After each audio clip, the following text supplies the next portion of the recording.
All right, well here we are in Titus Canyon. You can see it's windy over there. That's what all that dust is about. And unfortunately, it's closed to vehicles and bicycles. And I was actually planning on riding it, but we're not going to do that. But the good news is dogs are allowed. So we can bring Nalu up here. And there's the Narrows right there.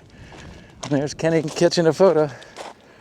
Hey, it's really pretty. You can see the bright light on that opposite wall there.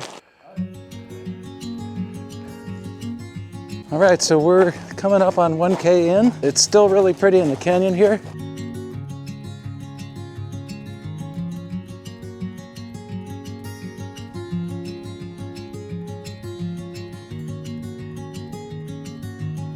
It's closed to bikes, open to hikers and horses, right? Yep, hikers and horses. Hikers and horses. And hoes. Hikers, horses, and hoes. I was telling Kenny here that it's closed because it's washed out here somewhere up ahead. And you also, in the old days, you could drive a vehicle through here one way, coming from the Beatty side, coming back this way. But bikes were allowed either direction. And I've done the whole thing. Once I rode my bike up from here to the first summit, and there's 2 summits.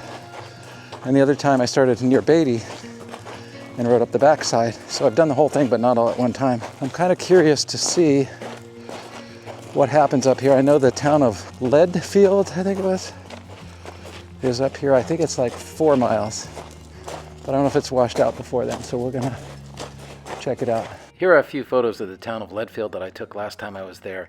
And it's a great story of boom and bust. And it's a story I'll probably tell another time. There's the view ahead of us. There's Nalu. Hey, Nalu. He's liking it. Oh yeah, tongue's hanging out.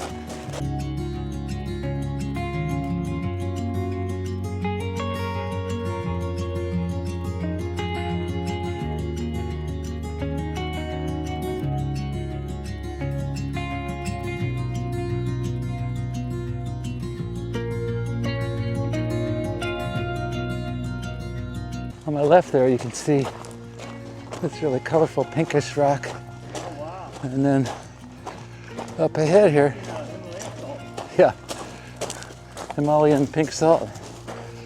And then up ahead, I think it starts opening up here maybe. And there are petroglyphs up here somewhere. So we will definitely look for the petroglyphs and see if we can find them. But I can't remember how far they are. Maybe it's only 1.5 miles or something. All right, so we're just a little over 1 mile in now. And we're still in the canyon. And it's still gorgeous.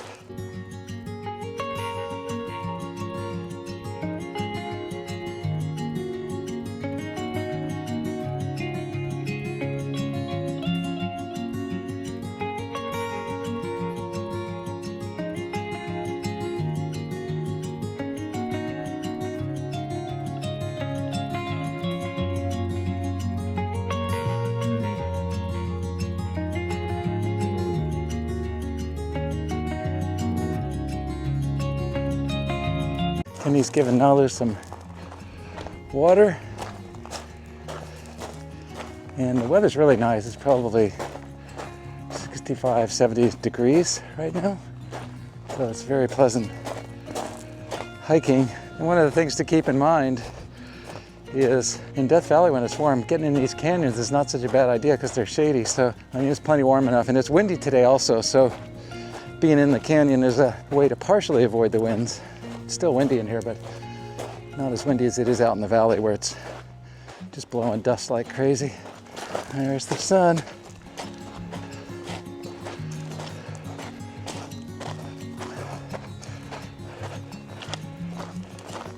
Nalu is blending in with the rock there, similar coloring. And this is where it opens up. All right, folks, so I am now 2.2 miles in, and you can see we're kind of popping out of the canyon. I'm going to show you up ahead that way. Up here somewhere is I think it's a spring, and there are petroglyphs there, so obviously the natives were using it back in the day. And I think that the ghost town of Leadfield is something like 4.5 miles. And I know the spring is before that, so Kenny's headed down the hill with Nalu. And I only want to be not more than a mile behind him, so that means I'm just gonna go another half mile and then turn around. So we'll see if we see the spring or not. All right, folks, so here I am standing in the middle of Titus Canyon, and I've reached my turnaround point. We didn't get to the petroglyphs. I'm about 2.7 miles in, and it's time to head back, catch up with Kenny without falling too far behind. But this is where the canyon kind of starts to widen, but we're still in the canyon, and eventually we pop out and then we climb up to the town of Leadfield, which is I think at 4 miles. So the spring and the petroglyphs must be somewhere around 3.5 miles, something like that. So we're gonna head back down, see what we see on the way down, and call this one a hike. All right, folks, I want to talk about this closure a little bit. It has to do with the fact that the road is washed up somewhere way up there. I think it's 11 miles to the Beatty turnoff where you get back out the pavement. And in the old days, you could drive a car one way, the direction I'm going now, back toward Death Valley. It's a 4-wheel drive Jeep trail, but any reasonably competent all-wheel drive vehicle with some clearance would be able to do it. I think you could do it in a Subaru probably. And at that time, it was also open in both directions to bicycles, mountain bikes, whatever.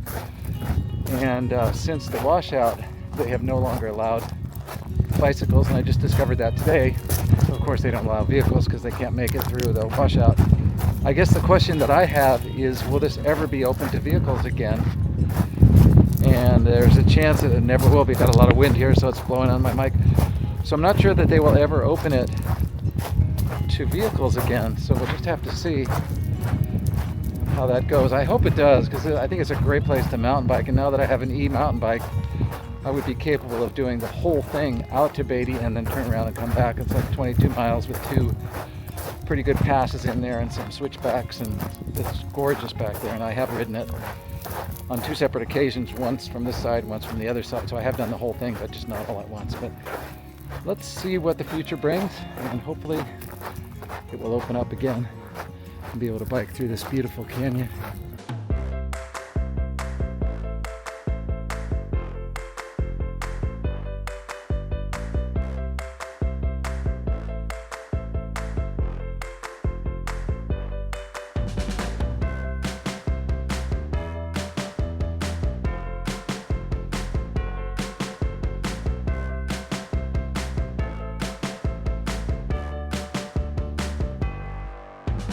Alright folks, so I hope you enjoyed this fun hike up Titus Canyon despite the restrictions.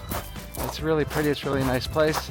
And if you did like the video, don't forget to give it the old thumbs up and subscribe if you want to see more material like this, because I'll be making plenty more. So anyway, I appreciate you coming along, and until next time, thanks for watching.